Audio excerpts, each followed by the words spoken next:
we realized that the customers who bought $400 or more expensive sunglasses were like 15,000 times more likely to buy the expensive insurance policy. So what are some of the tools and techniques that you have to get in front of customers? Unique data is probably the new gold. Just because you can spend $300,000 for a programmer or a developer and you can spend $900,000 on credits doesn't mean you're going to get the output you're looking for. It's going to be a great profit center for somebody. And if you're a manufacturer, God bless you, make as much as you can while you can. Hi, welcome to the Stock Alternatives podcast. My name's Jeff Stock, and our guest today is Jeff Cline, aka Jeff Rocketship. His motto is every industry is one geek away from being Uberized. Jeff he's one of the smartest people that I've ever met. Extremely intelligent. He once told me a story that he bought a sunglasses company so he could target the purchasers of these sunglasses, that really expensive sunglasses, to buy other products. So that caught my attention. Someone who's thinking creatively and really, really smart. So I would describe him as a serial entrepreneur, enterprise technology strategist, and a geek on a mission. He's got 30 years of experience in leadership and helping businesses, entrepreneurs, and investors Uberize their industries. And he has a simple but ruthless philosophy. Growth without profit is a hobby. Profit without scale is a job. And he builds systems that deliver both simultaneously. So what a great intro. Jeff, tell us a little bit about what you do and why you love what you do. Thanks, Jeff, for having me. I am excited to be here. I like what I do because it makes an impact, not just for me, but for the people that I support, the businesses, the joint ventures, the shareholders. I like impacting the world, and I think if you're going to do it something that you enjoy, which I do. I love what I do, and I love helping people, and this is part of that process. And I think there's an opportunity where we're in today's economy that what is today is not going to be the same 5 years from now. As a matter of fact, if people haven't figured that out by now, they're already behind. The world's going to be completely different 5 years from now, and there's just really only two things that are going to differentiate companies in the future, and that's unique people and unique data. And we're blessed to have both of those things in our pocket, and we're excited to be here and happy to make a difference and make an impact in the world, and also make some money along the way, of course. But that's kind of why we do it. We want to change the world. Great. So can you tell me, Jeff, about some of the technology that you have? So you said every industry is one geek away from being Uberized, and you have very specialized technology that can help people and companies. What exactly is your technology, and what can it do for people? Yeah, it's a great question. I mean, there's probably a 4-hour answer to that, but there's also a shorter answer, which I'll share with you now. But the thing that we found over the last couple decades of being in business, collapsing businesses, selling businesses, acquiring businesses, doing joint ventures, is every business, for the most part, that we work with is looking for scale. The other thing they're looking for is to reduce costs, and the other thing they're looking for is to mitigate risks. And what we've figured out how to do is leverage proprietary data and technology to do all those things kind of simultaneously. A lot of people work with us just because they want scale, and they want to leverage our proprietary predictive data to do that. But many people, once they start to make money, they also want to figure out how to save money. And so that's when our risk mitigation and our cost reduction tools and proprietary technology kick in. So I think that's kind of the short answer, but at the end of the day, it's predictive analytics using machine learning, big data. It's a lot like, I always tell this story for those who don't get it or who just process maybe a little bit differently than me. But if you go to the grocery store and you're with your wife and you're shopping, and there's Oreo cookies in the basket, and then there's Captain Crunch cereal in the basket, and then maybe 2 more sugar cereals in the basket, predictably, the thing you're going to buy that's missing in the basket is milk, right? And so that goes right back to the sunglass story. We used our predictive analytics and our big data, and we realized that people who buy our most expensive product in the insurance space, so this company over here, completely agnostic to the sunglass business, we realized that the customers who bought $400 or more expensive sunglasses were like 15,000 times more likely to buy the expensive insurance policy. So that's when we acquired the ability to get into the sunglass business. And we actually now still collect that data today, and we actually sell insurance policies against it. And that was actually a strategic way to leverage big data, predictive analytics, kind of triangulate the mid-range there and figure out a way to lower costs over time and actually have a secondary business. It's actually accretive to our portfolio. And that was the advent of the start of this whole stepping up, scaling up, and acquiring strategic businesses that fit our model, or joint venturing with businesses that fit our model that are going to be accretive to the entire portfolio while helping them leverage our technology to scale their own business. So it's kind of like a win-win-win. Got it. So give me some examples of some customers that would be interested in this type of product.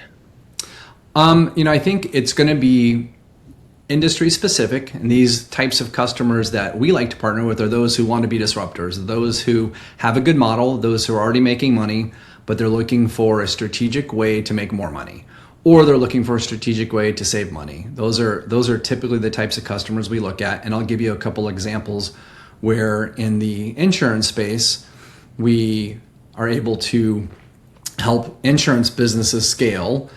Simultaneously, we're able to help our genetic testing business scale. Simultaneously, we're able to help our sunglass business scale, right? So the same customer that buys one buys three. And it's kind of the rising tide lifts all boats effect that we really lean into, where you can use predictive data and, kind of the technology that we have available today while working together and sharing some of the same opportunities where when someone comes in to buy an insurance policy, we send out their invoice, but it happens to have the sunglass and the genetic testing links at the bottom for those who want to lean into that, because predictively they're more likely to buy during that window, right? So those are the types of decisions that data allows us to make and use technology to help optimize, every dollar that is spent into our platform or into one of our portfolio companies is really optimized across many. Got it. So when you're communicating with people that you're targeting, are you targeting them through emails? Are you doing phone calls? Can you talk about kind of some of the targeting mechanisms that you use? Yeah, so I think the easy answer to that is yes to all. Anything that is available to us, we do A/B testing across all kind of platforms. So email is great, text is great, TV is really strong for us. All the digital platforms are strong. So I think most people know how that game is played. It's pay to play, right? And what that means is all the algorithms have figured out how to make money. That's why some of the top algorithms make $25 million an hour in profit every day, 24 hours a day, 365 days a year. They've figured out how to make money off the backs of businesses. And most of them have a cost per thousand, meaning every time they show your opportunity to their eyeballs across their networks, they're averaging how do they make more per thousand impressions every single time, right? And That's where our predictive data comes in, is we actually, prior to delivering any email, any text, any information across, connected TV, any information across digital platforms, we figure out who's looking for what. We then layer our predictive data on top of that. So then we're only showing ads or only delivering ad assets to people who we predictively believe are going to buy from us. So instead of showing 1,000 or 10,000 ads, we show 50 or 80 or 100 ads. So the cost of doing that is significantly less. And we're only showing it to people who are most likely to buy from us in the first place. And so that actually mitigates a lot of headache, that reduces our operational strain, that reduces overall employee. We don't have to churn through as many calls or as many customers to find what we're looking for. So it actually is kind of our brand promise. We're going to increase sales, reduce risk, and reduce costs, and reduce operational strain. Those are all things that we found as business owners. We've owned our own businesses. We still own or operate our own businesses. We joint venture with people. We've exited several times. But we know that those are the levers that businesses really can thrive on. So that's kind of what we focus on. Yeah, that makes total sense, because I know right now people spend a lot of money advertising on Facebook, and they really know me well. They're like, they must have overheard my conversations with somebody, and I start getting ads on those conversations that I was talking about. Is that kind of like what you're doing too, or you're looking at what they buy, or what kinds of things do you use that can predict what people are going to do? Because I know like Meta is really good at that. Like I get ads on exactly what I clicked on last time, and maybe some things that are similar. 100%. And so they're basically, if you think about what you just said, that's actually that's like the secret sauce, right? So they're showing you what you want to see, but they're showing it to you in a way that they're going to make the most money. Does that make sense? Yes. And so from the business owner's perspective, they're going to get as many impressions as they can to deliver as much results as they can. However, they're going to do it in such a way that it's a benefit to the actual platform. So they figured out how to make money, right? And Correct. so if you can play that same game and take another layer, another predictive layer before you even start delivering those ads, and you're only delivering those ads to people who we've predicted through our system want what you have, then you're kind of double dipping, because they don't allow you to do some of the granular deep dives that we can with our current predictive data. And part of our secret sauce is we have unique data. We have data that no one else has. So for example, we may have the same data that everybody has, but because they've bought sunglasses from us and they've communicated with us that they're also interested in prescriptions for their eyes because their eyes are bad. That's Yep. data that no one else has. And so that allows us to actually use the same tools that all the big guys use, but because we have unique data, we're in a position where now we have data that no one else has. We can actually optimize it in a way no one else has. And that's part of our strategy, is partnering with companies that can also come alongside us. So that's where our acquisition models in place, or our joint venture models in place. Our big hairy goal for the next, as you know, starting in July, we're shooting for 52 businesses in 52 weeks. We think we can get on a tempo of onboarding new joint venture partners and or acquisitions and or startups of our own over the next 2 or 3 years, and do it at a tempo of one a week. Based on our data, we can probably do that about 400 times. As we do that creatively, each data set gets better for the joint venture or the partner, but it also makes our platform better, because now that same scenario where I was mentioning someone looking for like ocular care, if we don't have that person in our stack and we bring them in our stack, now they actually can creatively get benefit from that. But then vice versa, we're guessing that if they're a client on the other side, that they may have data that will fulfill a need across one of our other businesses. And so this kind of a rising tide lifts all boats effect starts to happen. And really it's the same thing that the big guys are doing, but what they're doing is they're monetizing it in the form of ad revenue. And what we're doing is monetizing it in the form of savings for our joint ventures and our companies and our portfolio, or mitigating risk and cost. So instead of paying the $25 million an hour across 800,000 businesses, collectively what we're doing is we're bringing all the pieces together and sharing across all the owned platforms, of course, fully consented and everybody's opting in. But it's the same logic. It's more the Warren Buffett idea, where we actually also own the assets. So instead of trying to be an ad platform, we're a company of companies trying to make more company money, more portfolio money, more money for our shareholders. And at the same time, it allows us to give reduced expenses and or reduced costs, so we can share that back with the consumers. So across our platform, consumers can get benefit from that. And we also have another tool that we're pretty excited about. It's called Refinement. It's actually our email delivery system. So if it happens to be you've bought from 10 of our brands, you may only get one consolidated email, so your inbox isn't completely stuffed full of of emails, right? So it's also will save our consumers time over time. Yeah, I'd like to have just one email instead of 100 of them, or Exactly. 1,000 instead of So 1,000 of them I'm getting that most of them are garbage. So that's a great idea. So what are the key metrics that people look at when they're doing this? Is it like cost per lead, cost per acquisition? And then how do you compare yourself to other things that are out there?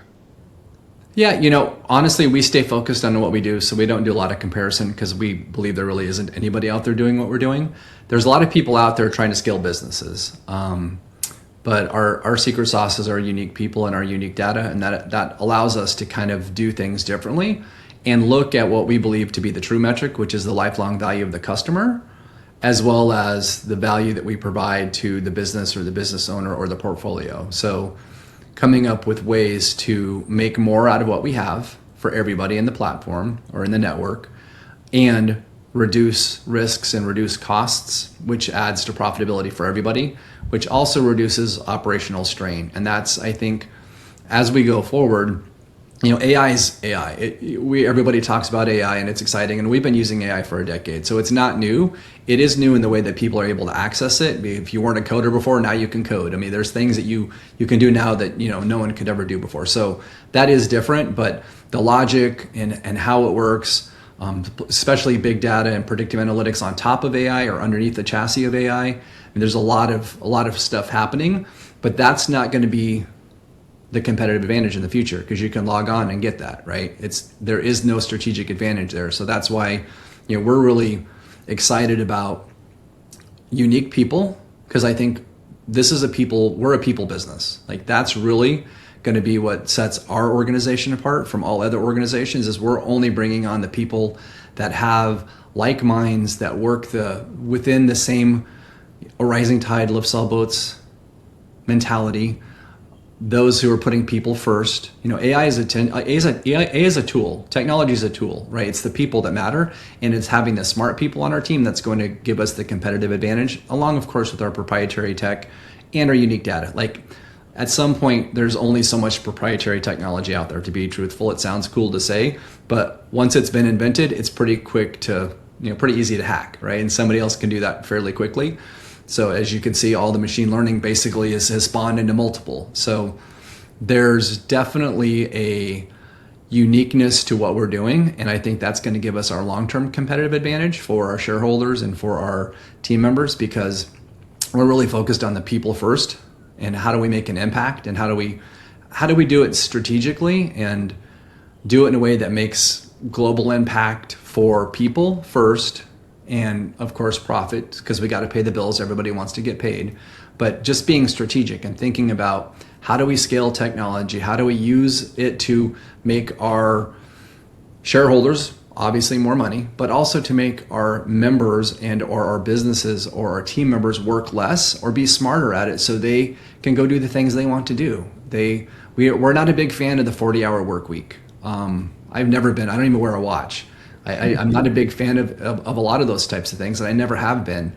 I work in spurts. Like, I can get more done in a 2-hour spurt than most people can get done in 40-hour work week, right? And we have really smart people on our team that work the same way. And it's always been crazy to me how businesses or people think that if you can get something done in 2 hours, it's less valuable than it took somebody 40 hours. I mean, you'll pay them $20 an hour times 40 hours and be happy at that. But then as soon as somebody does it in 2 hours, you're like, oh, it's not worth as much. It's still worth exactly the same amount of time. And so the whole idea of trading time for money does not work for me. And that's one of the things we're really excited about, is we've actually developed spurts. It's actually, I didn't know what else to call it. So, I'm a geek, I can do what I want, right? And we actually trade spurts for value, and your value proposition, whatever you put most value on, is what you can trade a spurt for. And we're having conversations now where we've got manufacturers of actually homes that can see the value of where they could trade so many spurts for a home, right? But in exchange for that spurt, whatever the value they put on it, and there's value in both ways, because people have to see the value or they won't do it. You both have to feel like you're winning, right? But that group is like, well, hey, we could use a web developer, we could use marketing team, we could use advertising, we could use somebody that can build AI and automation for us, and we're willing to trade this for this. And in their mind, trading a house for this is about the same as, and in our mind, getting a house in return. I mean, it's a magic. And the fact that more people haven't thought about why is beyond me. But we're excited because all of our folks are pretty high capacity people, and none of them want to be penalized for being smart. None of them want to be penalized for being efficient. What they want to be is they want to be rewarded and get paid fairly, and they want to feel like they're getting value and recognition for the work and the contribution that they have. And so this program is something we're pretty excited about, because we believe it's the way compensation will actually be handled in the future. So again, 5 years from now is not going to look anything like it does today. And if people aren't thinking like this, they're already behind. That makes sense. Awesome. So I've heard you talk about being a disruptor or being the disrupted. Can you talk about what that means and maybe what that means for entrepreneurs? Yeah, I think honestly, disruption is going to come in many forms. And what we've found is the disruptors probably are not going to be the big companies. Honestly, they move too slow. They have too much baggage. They have too much overhead, and they have just too much bloat. And so there's a sweet spot for maybe not the solopreneur, and it might be, but these smaller businesses that actually have good models that are just looking for either capital to scale or tech to scale or data that helps them scale or something that gives them the competitive edge. Partnering with those types of people in some sort of economic form where we both win becomes very powerful. And that allows us to disrupt a particular industry. But if you think about the model of a rising tide lifts all boats, the more we do that across multiple industries, the more we're all going to win. And so then it becomes disruption across entire ecosystems, right? It could be across the whole healthcare space, or it could be across the whole e-com space because you have enough people participating. Does that make sense? It does, yeah. So disruption comes in many forms, and it comes in single disruptors. And then as we start to scale and as we start to acquire, once we get critical mass, our belief is, and it's pretty clear, that you're either with us or you're off to the side, right? And as we grow and grow and grow, because we have so many working and operating entities and so many smart people, and we have unique data, it grows as well as we acquire new companies or joint venture with new companies. It gets better and better and better. So there will be a point in time, we believe, that it's either you're with us or you're on the outside. And because of our strategic advantages, if we can, and we do, and we will, as we save money for our businesses, that puts us in a strategic advantage. As we have more data that's unique, that allows us to make, opportunities for our portfolio companies in ways that no one else can. So we position ourselves to be a disruptor in the whole globe. Like, we're going to do one country at a time. Everybody thinks it's crazy, but we're on a rocket ship. We're kind of on a launch pad, and we're getting ready. We're shaking right now, and we're making like a lot of noise. And as this thing starts to take off and go to Mars and go beyond, it's going to be fascinating to see how it all plays out. And 5 years from now is going to look different, and we're excited to be part of what we believe on the bleeding edge, moving quick, moving fast, breaking things, having fun. We're a people first business, so we definitely want to have fun along the way and find good, smart people to work with. And I think that's where the disruption is because we're going to collect and kind of attract the maybe the fringe people, or maybe the people that have been outcast because they're I've heard it all my life. You go too fast. You're 2 years ahead of everybody else. I've heard it, and that's not my fault. You guys got to catch up, and like those are the types of people that we want to attract. So we're excited about what the future holds. That makes sense. So can you give me maybe an example? So I'm in a business where I'm helping people to use strategies to save on taxes. Okay. So these would be people who would be maybe doctors, software engineers, CEOs, maybe someone who's having a big exit coming up. Is there a way that your technology could help somebody like me or some of my partners that are helping people to save on taxes? That was my last podcast, is a guy who strategizes on how to save on taxes. And I was like, I think I want to do this too. We're going to work together. So I think they could be potentially a customer of yours. But how would that work for them? Yeah, actually, I love where your brain's going. And I think if you just flush that out a little bit further, there's an opportunity there. And so what I mean by opportunity, as the geek in the room, I usually see things differently, right? I always do.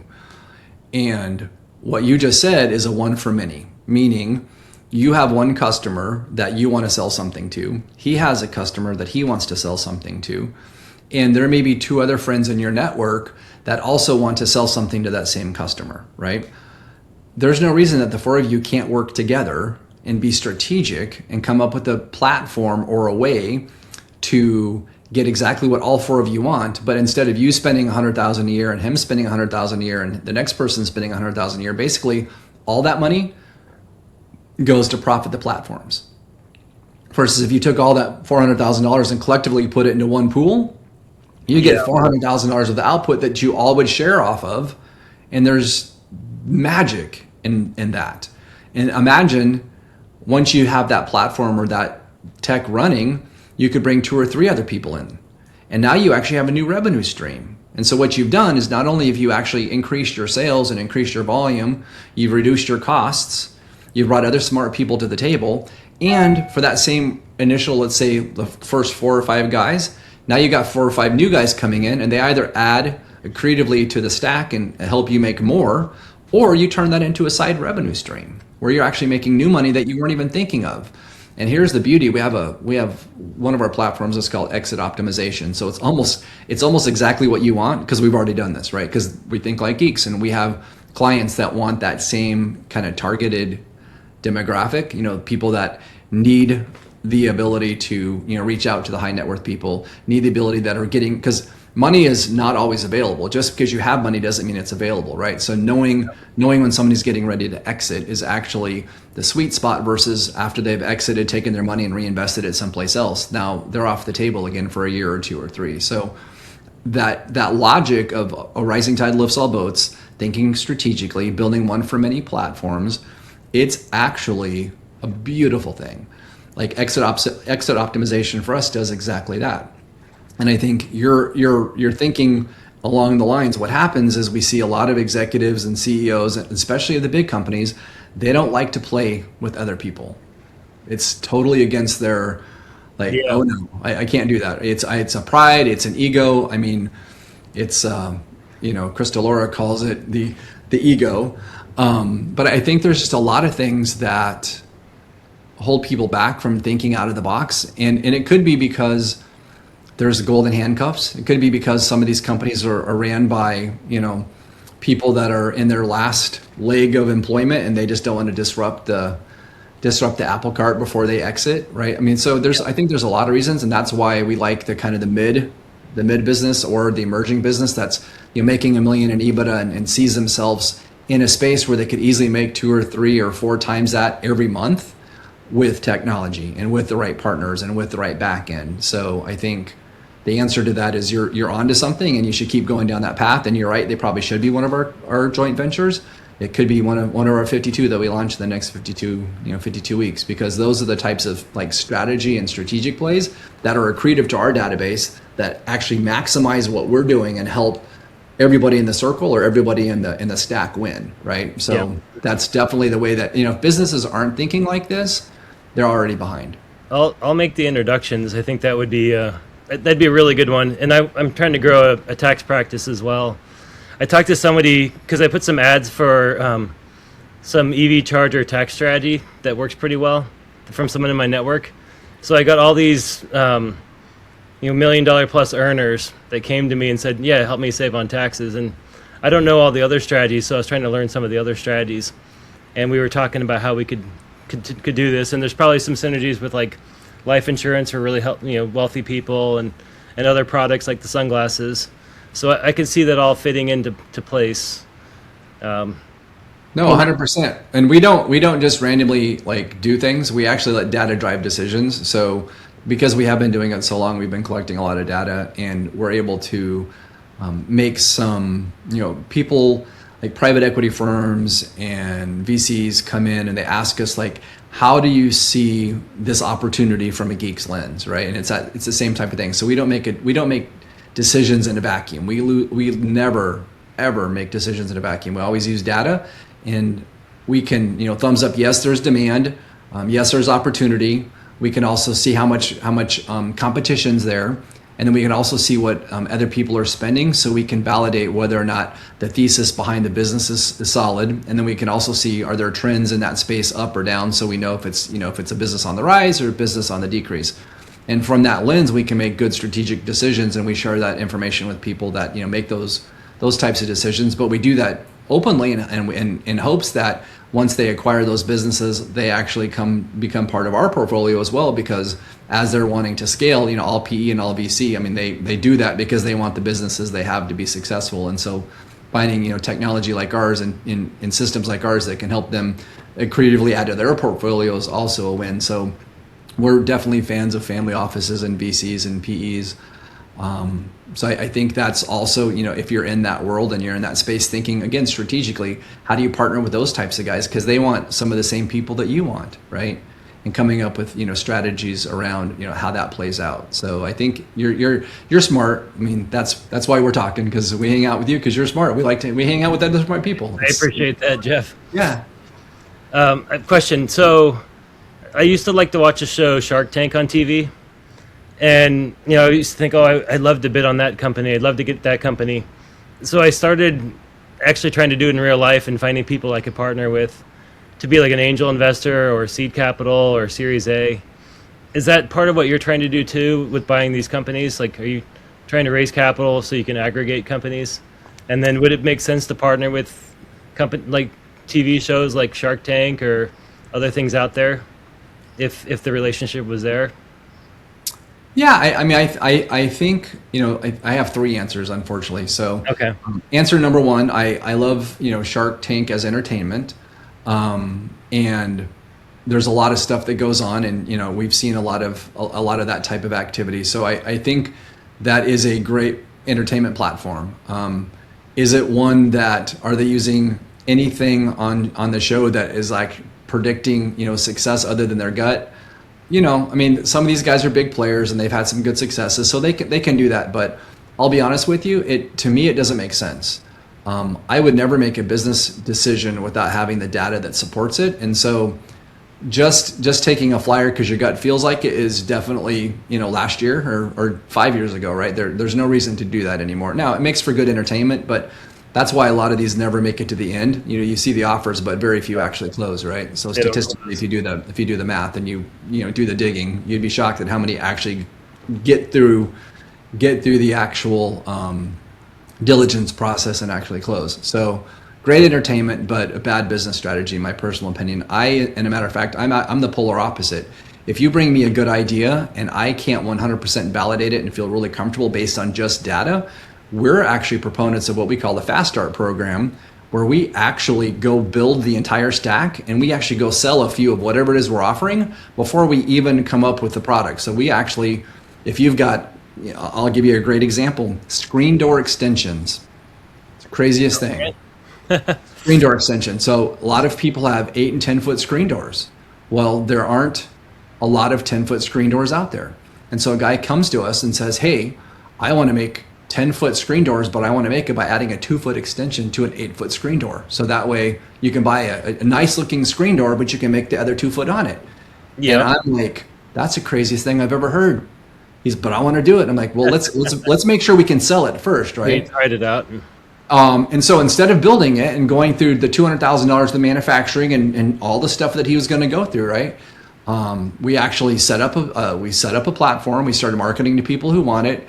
And we validated that there was actually a demand for it before it actually launched.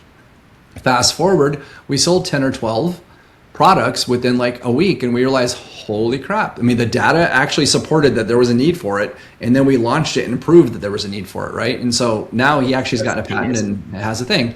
So I think that's just one of many stories, and there's other stories out there that we can't even talk about because of different NDAs and whatnot. But again, data drives every decision we make, and you should never, like, if you're a PE or a family office or a VC and you're not using technology in a way that sounds anything like we're talking about, you should definitely be partnering with us, because we're not going to guarantee your success, but we are going to give you a layer of data that helps you make better decisions. And that's, we have the tools now. Why would you not be using it? Why are you still making decisions in a vacuum?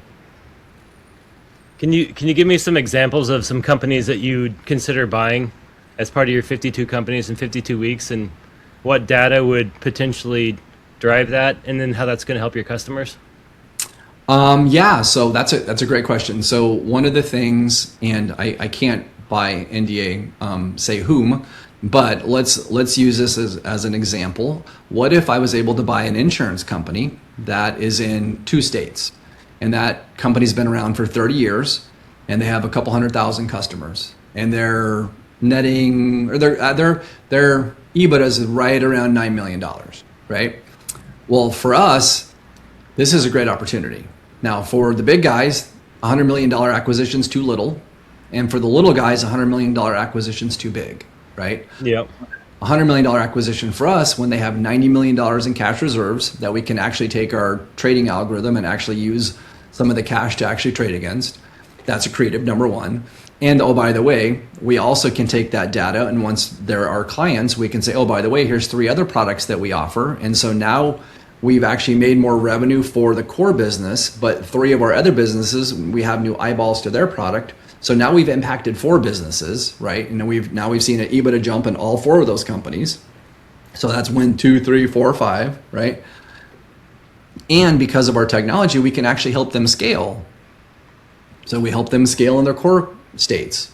Oh, and by the way, they're only in 2 states. So if we can go from 2 states to 40 states that we see the data supports, now we, another 20 or 30x on the revenue, which will drop another, tens of millions to the bottom line. So for us, strategic acquisitions like that are important because we can take the data. Now that gives us more unique data that we can leverage across our portfolio. And so those are the types of acquisitions that we're, trying to find. Now we're also trying to find funding because we can't just write $100 million checks. We're not as big as you guys are. So, but there are people out there that I think if the right people can, find themselves to understanding how all these types of things work, there is a strategic way to deploy capital that is a lot less risky. It comes with a lot more toys, and I think you'll see better results than your traditional returns. So yes is the answer to I think your original question is, are there acquisitions, and is there ways to play in that space? And I think the answer is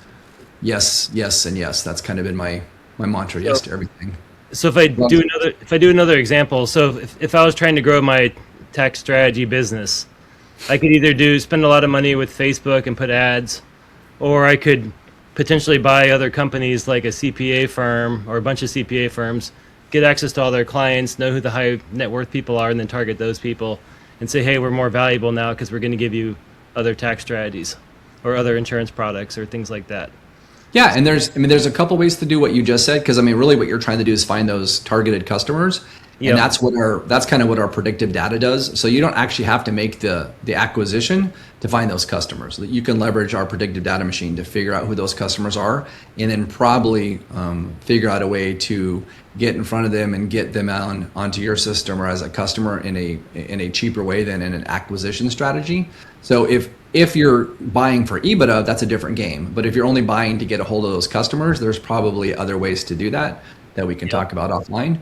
But I think if you're buying because it's going to be accretive to a bigger play, like we're talking about, where one company gets customers for 10 other companies, that becomes the magic, right? And so I think that's the difference. Well, I would like to be part of that ecosystem because I want to target whoever I can target in a cheaper way. I want to save money, I want to reduce risk, and I want to scale. So I'll be darned. Everybody want that, right? How do I that's get our brand promise? That's the brand promise. So what are some of the tools and techniques that you have to get in front of customers? What are you using? Are you using like voice calling? Are you using emails? What types of things have you done that have worked, and what other things could we tell the listeners? Yeah, I think data drives decisions. We're geeks. We can do anything we want, right? So there's a lot of things that used to work that don't work anymore. There's a lot of things that actually work for some industries and not others. So that's part of our Fast Start program is we test a lot of things and then we find levers. We love levers. We want to find what gives you the most optimum value for whatever your goal is. Because typically when we structure joint venture opportunities, we actually take some sort of monthly retainer to actually do the doing of it, but then we make our money on the success. And so we always partner with people that want to scale and that we can actually measurably see success. So I think it's easy to find opportunities. It's harder to find opportunities that have like minds, that are willing to play in sandboxes together and find strategic ways to win. Because again, I think it's back to the pride and ego. Some people just can't get past that. But the funny thing is they're already sharing all their data with Google. They're already sharing all their data with Facebook. They don't see it that way, right? So if you can think more strategic, I think you're going to see businesses not just in the PE and the VC and the big acquisitions and doing the roll-ups, because there's a lot of people doing like roll-up to roll-up. Air conditioning company buying bigger air conditioning company, getting bought by a bigger air conditioning company. Yep. But I think going horizontal, where you actually have industries that aren't touching one another but are accretive, is where the magic is. And if you can acquire data that's unique and do something with it, because data's pretty cheap these days. You can get data all day long.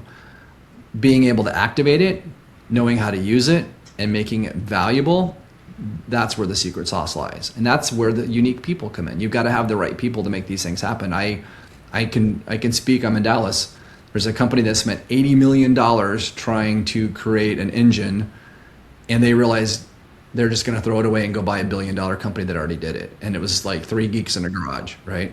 So that's the geek's favorite story. But at the end of the day, that the reality is, just because you want it doesn't mean you can do it. You've got to have the right people, and you've got to have the skill sets, and you've got to have the right people on the bus, or you could spend $80 million and never get there. Just because you want it doesn't mean you can do it.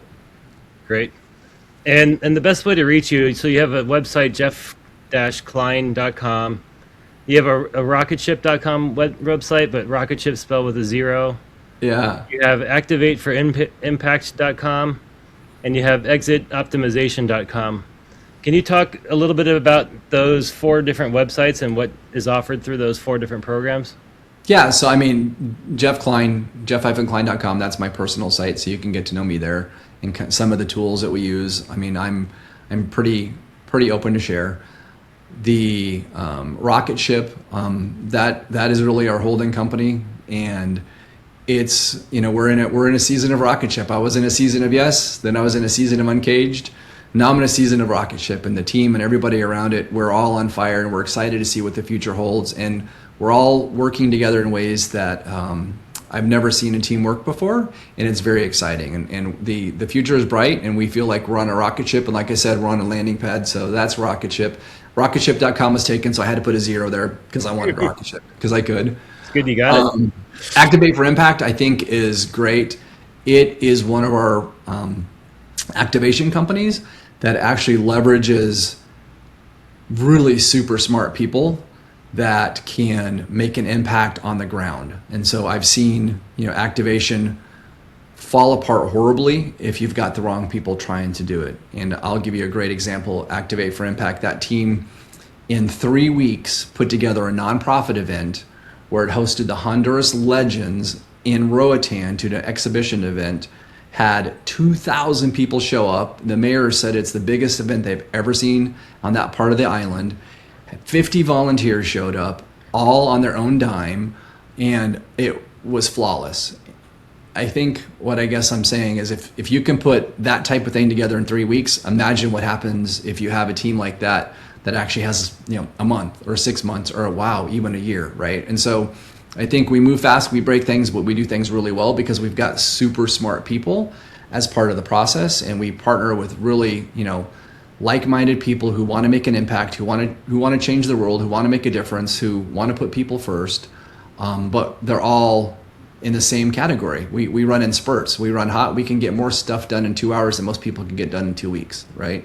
So I think that's the beauty of what we're doing is we're attracting folks that have that type of capacity in every industry and every niche, and we're actually more excited about our people than we are about anything else, because that's really what's going to give us the differentiator between now and forever. Got it. And there's one more, exit optimization. So what 100%. Well, and so that's exit optimization is another engine, right? And so we've got dozens of engines. We've got Mortgage Plus. We've got one probably for most big. Yeah, we've got engines for lots of things, and it's one for many, right? So exit optimization is just that. We found that people that are exiting usually go through a strategy. They go through finding, IP lawyers. They go through finding exit lawyers, right? And so those are all our partners. But what happens is those people can't get in front of everybody at the right time. So we've put a one, like I was mentioning before, we do a one for many. But the reason it's important for us is because as soon as we have a conversation with an owner that doesn't have technology as part of their exit strategy, we can quickly show them a path where if you take your EBITDA and your ops and you have your multiple, let's say it's a 3.5 or a 5 or whatever the number is, and you put a software as a service or you put some sort of tech behind it, you can turn your 3.5 into a 7. And what ends up happening is not only do you get a higher multiple on your core EBITDA, but then you also get a software as a service kicker. And so those two things magically make the value of your exit even higher. And that's really that's the beauty of exit optimization, because we will work to help you actually exit higher. And that's basically leveraging our technology. And we've come up with the way, I think that's pretty magical, because we only get paid really on the upside. So when you win, we win. And if it doesn't work, we're not going to take any of the exit upside because we didn't help, right? So I think for the right people, obviously we don't do this with people that we don't think we're going to win with, but we have seen some really substantial, value adds in that process. And so exit optimization is actually kind of my favorite thing, because it allows me to bring the team around people who are usually successful, who are usually winning. They're probably burnt out and they need help to go to the next level and they just can't figure out how to. So we can usually also use our tech to actually help them scale. And so there's added value there. So an accretive value together, when smart people are working together, you can usually see higher outcomes. So exit optimization is definitely something that we're very fond of, because it brings us like-minded people. It brings us people who want to win. It brings us people that are also open, because when you're open and you see the path of what your exit looks like, and you can see making an extra $2 million, all of a sudden you become a little more curious to open to talking to the geeks, right? I mean, eventually every company gets either bought, sold, or dissolved, right? So you're helping people who are going to get bought or merged or acquired with somebody else to get more value from that company. Kind of like the SpaceX effect. Like, everybody thinks that SpaceX is worth more because it has all this technology and data and all sorts of interesting, exciting things it's doing. It's funny that you say SpaceX, because we're thinking rocket ship, right? So I love the connection. I love that, and I would like to think that we're going to make that many millionaires over time. So yeah, why not? We can. No one else. It's going to be an uphill battle, right? But it was just done, and it can be done again. So SpaceX is definitely an anomaly in today's conversations. But that doesn't mean 5 years from now that there can't be something else that looks like that. And there would bring me, there's nothing that would give me more joy than to actually make more millionaires than SpaceX did. Like if that became the mantra of our entire platform, if like our goal was to make an impact in such a way that we change lives of families more so than SpaceX, and we did it in a way where we're really supporting people who have hearts and minds of making an impact on the kingdom and giving back, and that would be a job well done. So that would be exciting. Awesome. So this is a question that Crystal Lori sent to me. She said, you've called 2026 epic. What are the one or two opportunities in technology, data, or alternative assets that you think are hiding in plain sight right now that most entrepreneurs and investors haven't fully woken up to yet? Ooh, good question. Of course it's good. Of course it's good. I think that unique data is probably the new gold. And I'm going to be, a little bit specific about that and kind of explain, if you have the one piece of data that actually triggers an activation, meaning someone's actually going to spend money, right, at a higher level, yep, or when they're going to spend money, right, that becomes priceless, right? And so thinking about, especially some of these older companies like this insurance company I'm talking about, they've got 30 years of data and it's all sitting in file cabinets, right? So figuring out how to activate that data in a way that's meaningful and useful, there's magic there, right? So I think number one is data. Unique data is priceless if you know how to activate it, if you know how to harvest it, if you know how to use it, if you can, put all the pieces together, right? I worked with a hospital system that wanted to activate their 1 million members and they couldn't figure out how to do it, and they spent about $7 million and just went away from the project because they tried to do it all on their own. And as a matter of fact, I'll tell you honestly, most people that come to us and ask for a bid or ask for an offer or say, hey, can you work with us? They almost always say that's too much.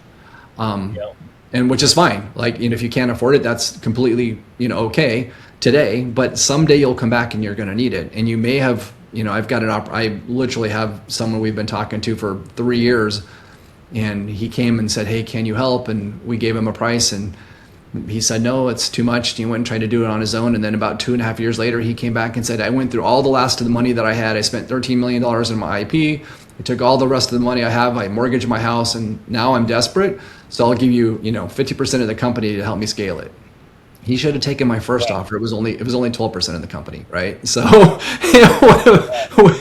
he would have been in a much better spot, right? So I think for us, it's unique data, and if you can find unique people, I think that's the other.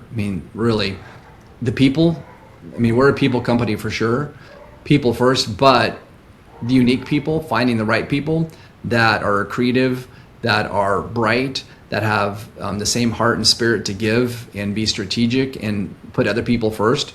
It really becomes magical when you work with people like that. So I think those are the two things that are just right below people's nose, is that they're just missing. They're not activating really smart people in a way that's meaningful to them.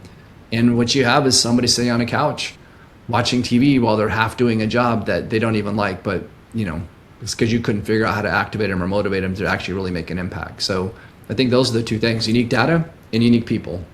Data and people.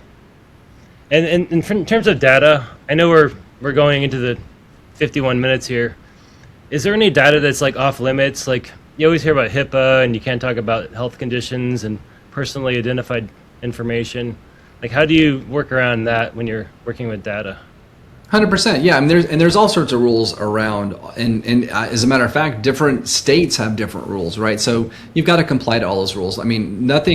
We're not going to do anything that's going to jeopardize what we're building, right? So you just have to know the rules, and you have to play within the rules.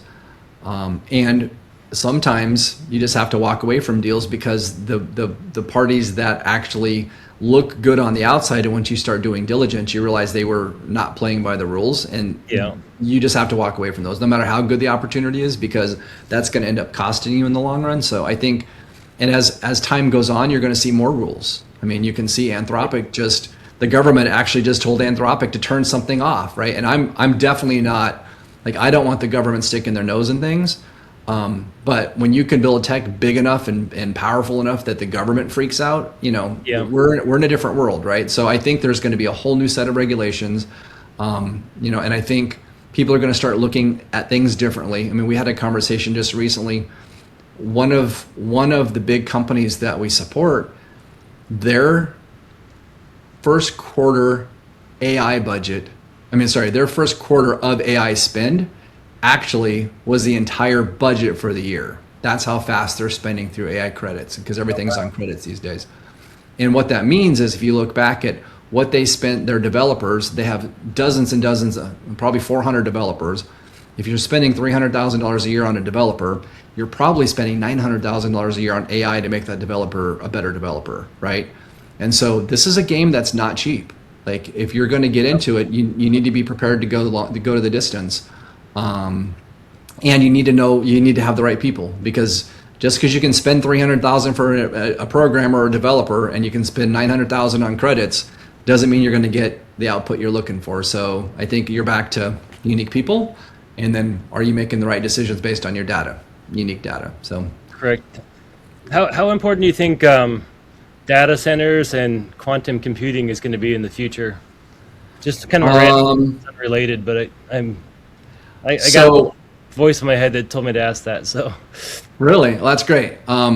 So I think the business answer is going to be, those are strong plays, because we're going to need more, right? So more is always better. However, I'm trying to regulate. I get excited because I'm a geek, and when we have geeks thinking outside the box, one of the things we're working on is actually building MML that actually operates on commodity hardware.